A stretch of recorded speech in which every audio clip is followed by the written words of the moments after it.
ദൈവത്തിനു മഹത്വം. യേശുക്രിസ്തുവിന്റെ വീണ്ടും വരവും പ്രവചന പഠനമെന്ന 92ാമത്തെ ഭാഗത്തേക്ക് ഏവരെയും പ്രാർത്ഥനയോടെ ക്ഷണിച്ചുകൊള്ളുന്നു.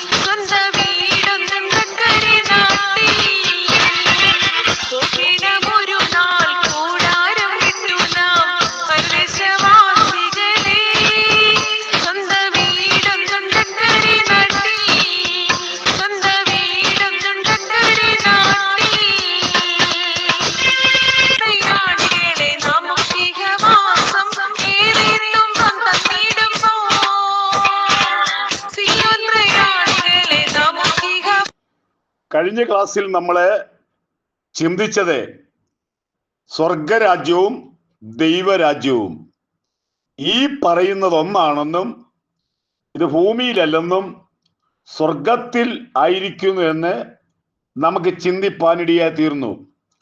ഇന്ന് ചിന്തിക്കുന്നത് ഭൂമിയിലെ ദൈവരാജ്യം. റോമാലേഖനം 14-ാം അധ്യായം 17-ാമത്തെ വാക്യം.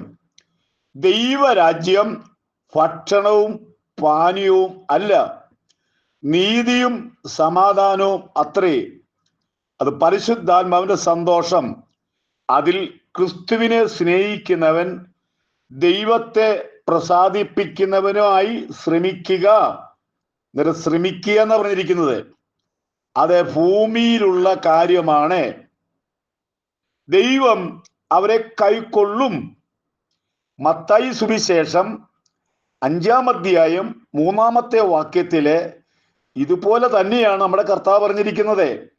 ആത്മാവിൽ ദരിദ്രരായവർ സ്വർഗരാജ്യം നിങ്ങൾക്കുള്ളത്. മത്തായിയിൽ എപ്പോഴും സ്വർഗരാജ്യം എന്നാണ് ഈ വാക്കിന് ഉപയോഗിക്കുന്നത്.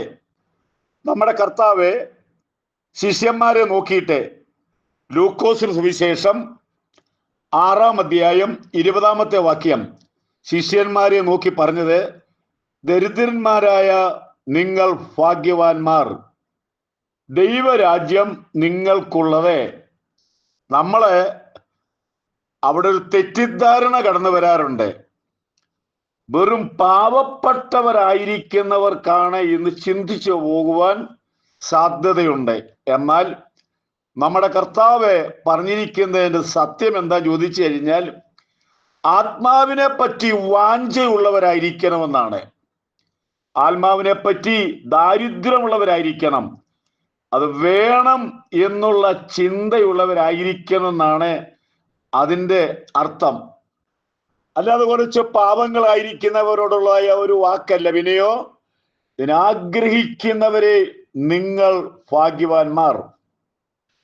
ഇപ്പോൾ ദൈവരാജ്യത്തിന്റെ ഭരണ ചുമതല ഇപ്പോൾ ഭൂമിയില് പരിശുദ്ധാത്മാവാണ്. വിശുദ്ധന്മാരുടെ ഉൽപ്രാപണത്തോടുകൂടെ ഭൂമിയിലെ ദൈവരാജ്യം സമാപ്തി വരുത്തും. വളരെ ശ്രദ്ധിക്കണം.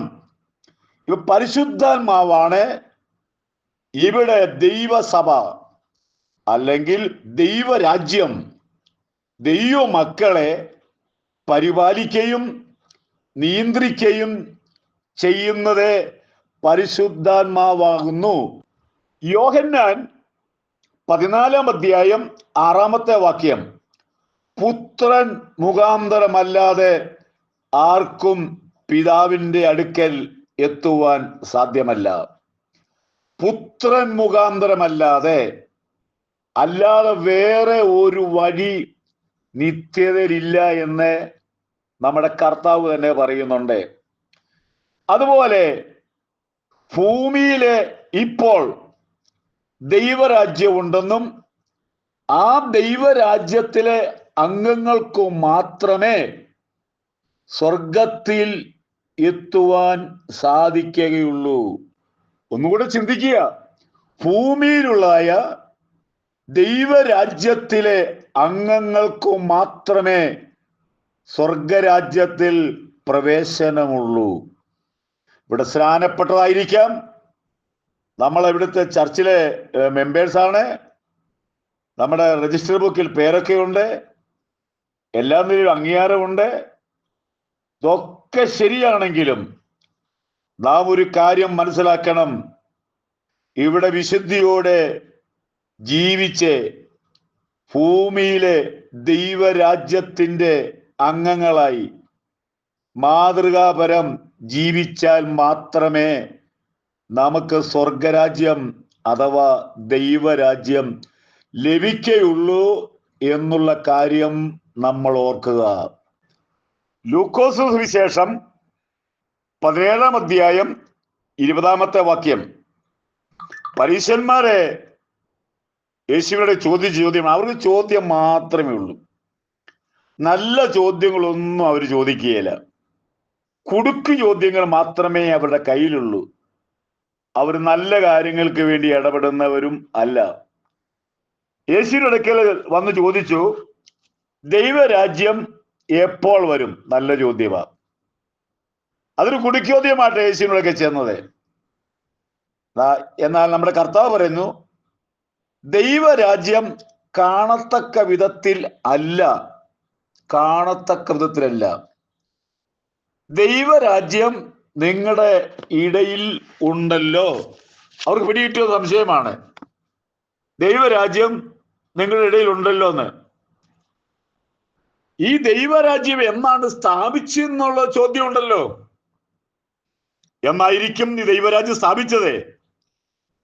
നമ്മുടെ കർത്താവായ യേശു ഫിലിപ്പിന്റെ കൈസരിയിൽ ചെന്നപ്പോൾ പത്രോസുമായിട്ടുള്ള ഈ സംഭാഷണം വിവരിക്കാൻ താല്പര്യപ്പെടുന്നില്ല. യേശു പറയണം, നീ പത്രോസ് ആകുന്നു, ഈ പാറമേൽ ഞാൻ എൻ്റെ സഭയെ പണിയും. ജനകോടികൾ തെറ്റിച്ചാണ് പഠിപ്പിക്കുന്നതും വായിക്കുന്നതും. പത്രോസെ, നീ പാറയാകുന്നു എന്ന് തെറ്റിച്ചു പഠിപ്പിക്കുന്നു.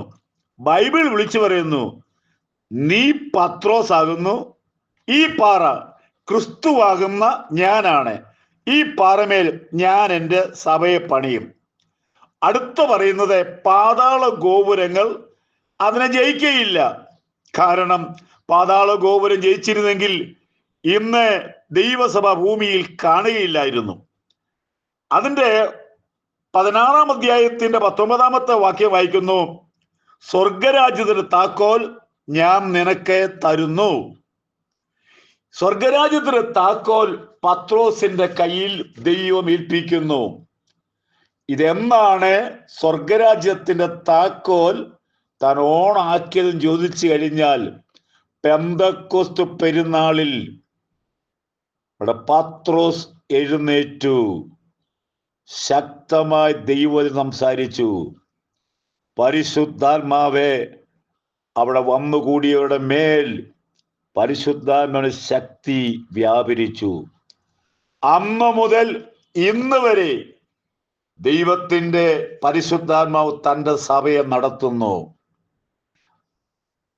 അന്നു മുതൽ ദൈവരാജ്യം ആരംഭിച്ചു, ഇന്നയോളം നടന്നുകൊണ്ടിരിക്കുന്നു.